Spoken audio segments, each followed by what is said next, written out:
Привет, друзья! Вы смотрите «Мир музыки», меня зовут Юрий Малеев, и сегодня мы поговорим о маленьких басовых комбо-усилителях, точнее, о маленьком басовом комбо-усилителе с очень большой вот такой вот широкой душой, а точнее с вот таким вот широким, глубоким, мощным звуком. Итак, Mark Bass Micro Mark 801. Вот этот вот маленький, легкий, компактный комбо-усилитель. И каждый раз, когда мы вообще в принципе смотрим на маленькие вот такого вот размера комбо-усилители, в первую очередь, мы понимаем, что это что-то не для большой сцены, что в целом правда. А во-вторых, мы все-таки думаем, что это что-то, наверное, для новичков, для тех, кто вот там хочет позаниматься на бас-гитаре дома. В общем, как бы типа взрослые, серьезные, профессиональные басисты в маленькие комбики не играют, у них большие гитары, и усилители им нужны тоже большие. Это не так. Любому бас-гитаристу, вне зависимости от того, насколько он профессионален, насколько он круто играет, приходится иногда заниматься в домашних условиях. Да, круто, если у вас есть большой дом, если у вас есть специально оборудованные помещения где-то, или у вас есть возможность репетировать на студии в большой аппарат громко, но иногда приходится все-таки заниматься в каких-то жилых пространствах, квартирах и там, комнатах дома. Если вы еще живете не один, то вот эти вот низкочастотные вибрации, распространяющиеся по перекрытиям, они удовольствия вашим соседям или домашним не доставят. И в этом случае, конечно, маленькие комбики, они являются действительно решением для вот такого вот домашнего музицирования, для домашних занятий. Плюс они еще и маленькие, они не съедают много пространства. Но, опять же, чаще всего, когда мы смотрим на маленькие комбики, мы видим что-то достаточно доступное по цене, что-то такое, прям вот недорогое, да, и опять же думаем, что, это, да, для новичков. Вот Mark Bass, они немножечко это правило нарушили. Они не единственные, на самом деле, да, существуют еще некоторые серьезные производители басового усиления, которые тоже делают такие достаточно мощные, крутые комбо-усилители. В общем-то, все это яблочки с одной практически яблони. Так вот, вот этот вот малыш, он не очень дешевый, то есть это прям вот не такой, это не атрибут старт-пака для новичка, который еще не знает вообще, насколько хорошо он хочет, глубоко он хочет погрузиться в бас-гитарную историю. То есть это маленький, но достаточно серьезный усилитель для того, чтобы можно было заниматься дома. Наверное, все-таки говоря о сцене, я не совсем был точен, потому что если мы представим какие-нибудь небольшие акустические концерты, где бас-гитаристу нужен какой-то монитор для своего инструмента, чисто вот такой вот персональный, опять же, который не скушает много пространства на сцене, то вот такие вот маленькие комбики, они тоже являются спасением, решением, в общем, работают. Чтобы вы понимали, насколько он маленький.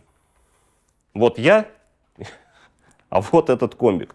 Он маленький, но он достаточно такой прям плотный, увесистый. Чувствуется, что вот он весит. Да, в общем-то, при своих относительно... Да не относительно, а реально вот небольших размерах, весит он почти 7 килограмм, 6,6. Выполнен он из чего-то фанерообразного, обшитый мягкой тканью. И здесь у нас установлен 8-дюймовый динамик, оригинальный динамик Mark Bass. Они, опять же, такие прям вот очень узнаваемые по желтой диафрагме. Первая версия этого усилителя вообще выпускалась с 6-дюймовым динамиком, то есть еще меньше, но тем не менее он как бы вот прям очень-очень зашел мировому басисту, такому коллегиальному, консолидированному мировому басисту, вызвал восторг. И Mark Bass решили эту тему дальше развивать, тему с маленьким таким компактным комбо, но единственное, решили все-таки 8-дюймовый динамик туда поставить. Я считаю, это абсолютно правильное решение, потому что 2 дюйма разница в диаметре — это не такая большая разница, это не сильно увеличит размеры, но все-таки разницу в звуке даст. О звуке мы еще попозже поговорим. Что еще мне безумно нравится в этом усилителе? В том, что у него невероятно простое управление. У него всего 2 ручки, и все. Больше здесь ничего нет. Притом первая ручка, да, это ручка громкости, а вторая — это вот их оригинальный, как он называется, VPF-фильтр. То есть это такая ручка, которая меняет звук от абсолютно ровного, такой вот флэт, просто вообще не эквализированный, до такого классического скупа, когда у вас немножечко прибирают, то есть вот в крайнем вот в этом положении прибирается серединка, немножечко вытаскиваются верха и низы. А вот в этом положении у вас абсолютно ровный звук, и как бы вот между этими крайними положениями есть вот эта вот промежуточная переходная зона, и вы просто вот этой ручкой, просто ищете тот звук, который вам больше всего подходит. Мне кажется, вообще для того, чтобы не тратить время на вот эти вот кручения ручек, когда ты занимаешься, это вообще супер крутое решение. Что у нас здесь есть еще? Здесь у нас есть XLR out. для того, чтобы непосредственно с усилителя можно было сигнал, обработанный усилителем, забирать куда-то, например, в пульт и оставлять комбик на сцене, работать в качестве монитора.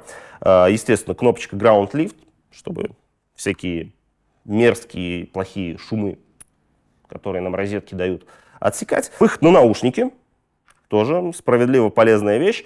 И выход на внешний кабинет. То есть, в принципе, пожалуйста, этот усилитель можно спокойно, усилитель этого комбика можно использовать с внешним кабинетом, при том, что здесь вот, да, очень, очень полезно, что это пишут прямо рядом с кабинетом, не где-то в инструкции, а еще и рядом с дыркой, с отверстием, с выходом на кабинет, что минимальная нагрузка 8 Ом, то есть 4-омные кабинеты к этому комбику лучше не включайте, скорее всего, он заболеет. И еще одно полезное технологическое отверстие, о котором я забыл рассказать, это AUX-IN, который расположен на фронтальной панели рядом с входом, для того, чтобы можно было еще какую-то фонограммку сюда завести, ну, в общем, посидеть, позаниматься еще под запись. Вот такой вот маленький, достаточно мощный, достаточно громкий усилитель. По сути, это самый такой прям малыш от Mark Bass. Кстати, Mark Bass еще делают в таком форм-факторе еще и комбики для акустической гитары и для электрогитары, но об этом, наверное, когда-нибудь потом. Для басистов вот такое вот решение.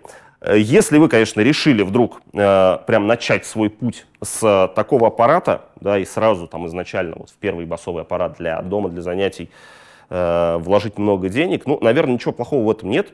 Я лично в этом ничего плохого не вижу, потому что, наверное, это сразу будет прививать некоторое такое чувство вкуса в правильном бас-гитарном звуке, потому что, ну, играть через какие-то дешевые китайские,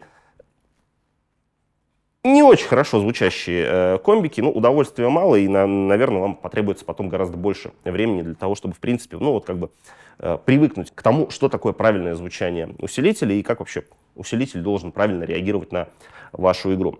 Ну и давайте теперь послушаем, как этот маленький, но достаточно не маленький в плане звука усилитель звучит. Итак, для начала мы возьмем ручку VPF-фильтра и повернем ее до упора влево. То есть, по сути, мы этот фильтр выключим, и у нас звук получается максимально плоским. То есть, вот никакой эквализации этот усилитель к звуку, в принципе, своей не применяет. Ну, за исключением того, что в любом случае любой преамп любого усилителя немножечко окрашивает звук, так же, как и динамик. Но вот именно эквализации сейчас никакой мы не делаем.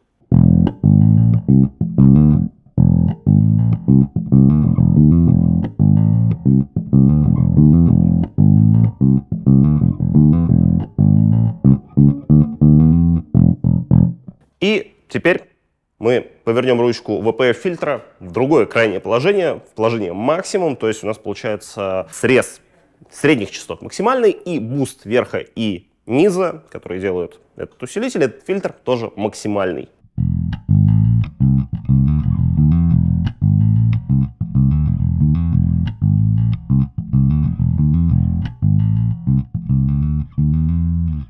Для любителей максимально мягкого, максимально такого вот прям вот не серединистого звука. Классное решение, например, для любителей Korn, к примеру. Ну и где-то, если посередине поискать, можно найти вот этот вот как раз тот самый наиболее подходящий вам звук. Я сейчас буду просто плавно менять из положения 0 в положение максимум.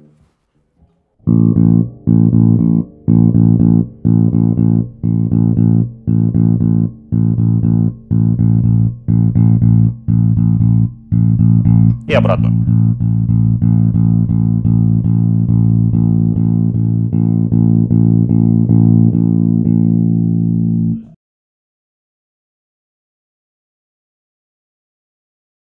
С меньшей атакой, с меньшей читаемостью. Ну и, наверное, самый интересный вопрос, который можно задать к этому усилителю, это а что с пятой струной, а что с низкими строями и так далее. Как мне кажется, а мне не кажется, потому что я уже на пятиструнной бас-гитаре на этом усилителе поиграл, работает это все достаточно неплохо, и, в общем-то, пятую струну он передает более или менее точно с учетом своих маленьких размеров, ну и, естественно, с учетом того, что, конечно, играть на этом усилителе надо в каких-то относительно небольших помещениях, то есть, естественно, не какие-то огромные концертные залы, сцены концертных залов и так далее. Так, что по пятой? Опять же, в положении VPF-фильтра 0, то есть он у нас выключенный, вообще никакого влияния этот фильтр на звук не дает.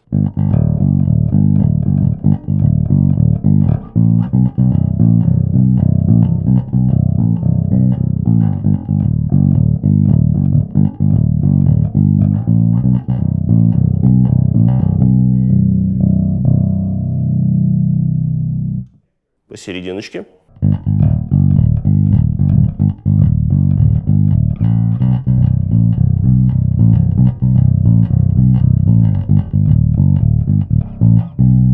Ну и в положении максимум.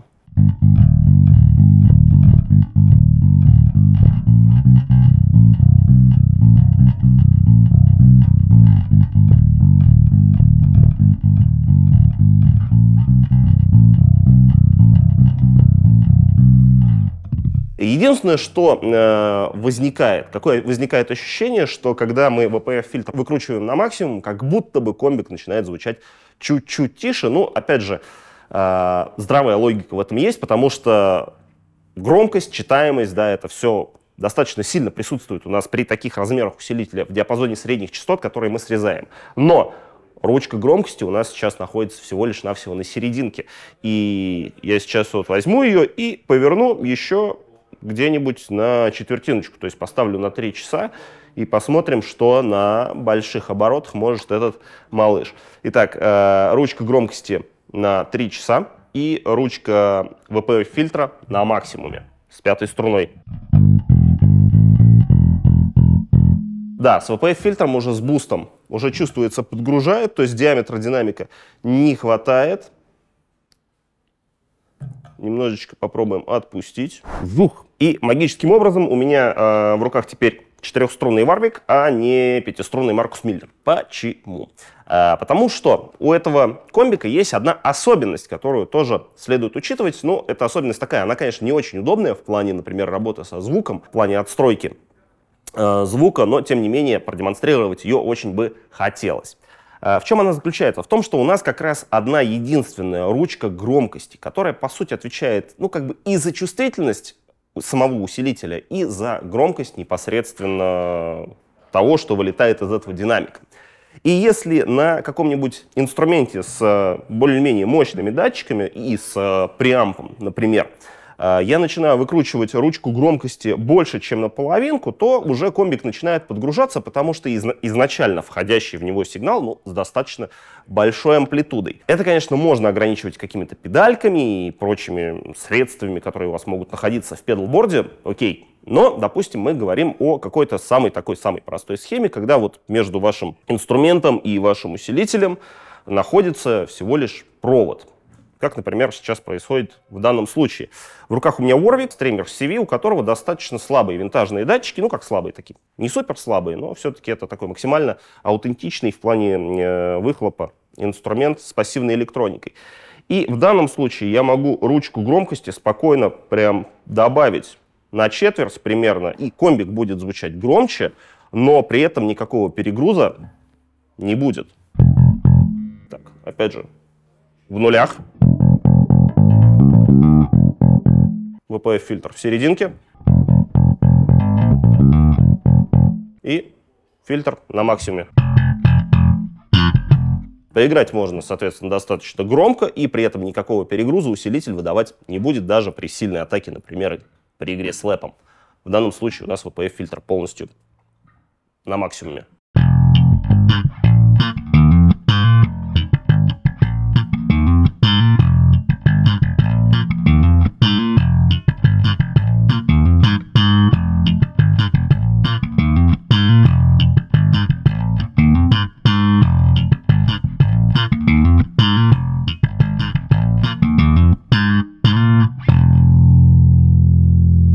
Даже стекла дребезжат. То есть, в общем-то, низа тут более чем предостаточно.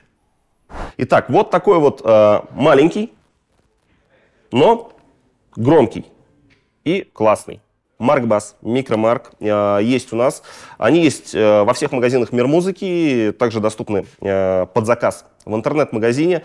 Но, конечно, я бы советовал вам обязательно прийти в Мир музыки и просто насладиться собственными руками и ушами вот этим вот замечательным звуком. В некотором смысле уже такой легендарной итальянской компании Mark Bass. Всем спасибо огромное за просмотр. Подписывайтесь на канал Мир музыки, нажимайте на колокольчик, чтобы не пропустить следующие ролики. И ждите новых обзоров. Пока-пока.